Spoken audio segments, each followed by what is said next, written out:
Peisaj ruginiu. Culmea.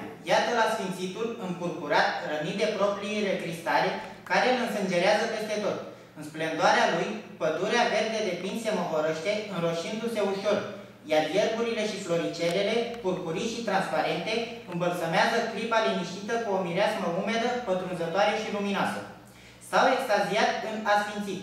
Platero, cu ochii lui, boabe de amur, se duce blând la un iaz cu ape ruginii, trandafirii, viorii, își scufundă suav botul în oglinzile care parcă se fac lichide când le atinge el, iar în gâtlejul lui enorm e un fel de șuvoi abundent de pânze de apă, umbroase ca de sânge.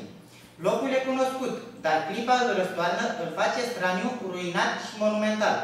Ai zice că în fiecare clipă că vom descoperi un castel părăsit. Înserarea se întinde dincolo de ea însăși, iar ora, adiind a eternitate, este infinită, pașnică de nepătruns. Hai, Platero!